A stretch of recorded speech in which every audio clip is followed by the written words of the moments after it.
നിങ്ങൾ ഖത്തറിലുള്ളതോ അതോ ഖത്തറിലേക്ക് പോകാൻ പ്ലാൻ ചെയ്തിരിക്കുന്ന ഒരാളാണോ? എന്നാ ഫ്രണ്ട്സും ഫാമിലിയായിട്ട് വീക്കെൻഡ് എക്സ്പ്ലോർ ചെയ്യാൻ പറ്റുന്ന ഒരു ഹിഡൻ പ്ലേസിനെ പറ്റി പറഞ്ഞുതരാവേ. ദോഹയിൽ നിന്ന് ഏകദേശം 1.5 മണിക്കൂർ യാത്രയുണ്ട് ഇവിടെ എത്തിച്ചേരാൻ. ഖത്തറിനെ അപേക്ഷിച്ച് അധികം ആൾതാമസമില്ലാത്ത സ്ഥലങ്ങളിലൊന്നാണ് ഇത്. ചിലർക്കെങ്കിലും ഈ സ്ഥലത്തെ പറ്റി അറിയായിരിക്കും, പക്ഷെ അറിയാത്തവരും കൂടെ അറിഞ്ഞോട്ടെ. ഏത് അത് തന്നെ ഖത്തറിലെ നോർത്ത് സദ്ര ഫാമിനെ കുറിച്ചാണ് ഞാൻ പറഞ്ഞു വന്നത്. നിങ്ങൾ ഖത്തറിലാണെങ്കിൽ ഈ സ്ഥലം ഒരു പ്രാവശ്യമെങ്കിലും കണ്ടിരിക്കണം. നേച്ചർ ഇഷ്ടപ്പെടുന്നവരാണെന്നുണ്ടെങ്കിൽ നിങ്ങൾ തീർച്ചയായിട്ടും ഇത് ഇഷ്ടപ്പെടും. ഇവിടെ എൻട്രി ചെയ്യുന്നതിന് 25 ഖത്തർ റിയാൽ പേ ചെയ്യണം. ഈ ഒരു എമൗണ്ട് പേ ചെയ്തെന്ന് പറഞ്ഞാൽ നിങ്ങൾക്ക് ഒരു നഷ്ടം ഉണ്ടാവത്തില്ല, കാരണം അത്രയ്ക്ക് എക്സ്പ്ലോർ ചെയ്യാൻ അവിടെ ഉണ്ട്. നമ്മൾ എൻട്രി ചെയ്യുന്നിടം തൊട്ട് ഒരുപാട് ട്രഡീഷണൽ ആയിട്ടുള്ള കാര്യങ്ങളൊക്കെ കാണാൻ പറ്റുവേ. കാഴ്ചക്കാരെ ഇംപ്രസ് ചെയ്യുന്ന തരത്തിലുള്ള ഒരുപാട് കാര്യങ്ങൾ അവിടെ ഉണ്ട്. ഗണ്ണ്, നൈഫ്, അതുപോലെ എന്നെ അട്രാക്ട് ചെയ്തത് ബാഹുബലി തലയെ വെച്ചതുപോലൊരു സാധനം അവിടെ ഉണ്ട്. അതിന്റെ പേരൊന്നും എനിക്കറിയത്തില്ല, പക്ഷെ ആ സാധനം അവിടെ ഉണ്ട്. ഓരോന്നും ഡെക്കറേറ്റ് ചെയ്തിരിക്കുന്നത് തന്നെ ഒരു പ്രത്യേക ഭംഗിയില്ല. ഇങ്ങനെ ഉള്ളിലേക്ക് ചെല്ലുമ്പോൾ നിരവധി കാഴ്ചകൾ വേറെയും. ഞാൻ എന്റെ ലൈഫിൽ ആദ്യമായിട്ടാണ് ഇത്രയും വലുപ്പമുള്ള ആമകളെ കാണുന്നത്. എന്റെ പൊന്നു, എന്ത് പൊതക്കം സാധനങ്ങള്. പൊതക്കനെന്ന് കേട്ടിട്ട് ആരും തെറ്റിദ്ധരിക്കേണ്ട, ഞങ്ങളുടെ കൊല്ലക്കാരുടെ ഒരു ഭാഷയാണേ.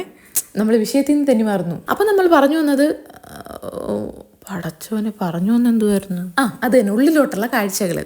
ഒരു പൂള് പോലെ കെട്ടിയിട്ട് അതിനകത്ത് ഇഷ്ടം പോലെ മീനുകൾ, അതിനപ്പുറത്തോട്ട് തന്നെ ഇഷ്ടംപോലെ മൃഗങ്ങളെ കാണാം. സീബ്രയുണ്ട്, പൂച്ചയുണ്ട്, ആടുണ്ട്, മാടുണ്ട്, ഒട്ടകമുണ്ട്.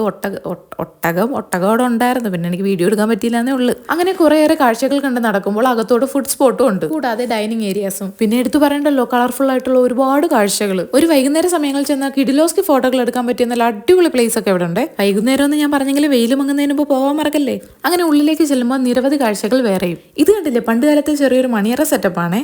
ഫസ്റ്റ് നൈറ്റ് ആയതുകൊണ്ടാന്ന് തോന്നുന്നു പെണ്ണിന് നാണമൊക്കെ വരുന്നു. കണ്ടില്ലേ, പെണ്ണ് നാണം കൊണ്ട് തലയൊക്കെ കുടിച്ചിരിക്കുന്നത്. അതുകൊണ്ട് ഖത്തറിലുള്ളവർ ഈ സ്പോട്ട് ഒരിക്കലും മിസ്സാക്കണ്ട. അപ്പോൾ അടുത്ത വീഡിയോ ആയിട്ട് വരുന്നിടം വരെ ബൈ.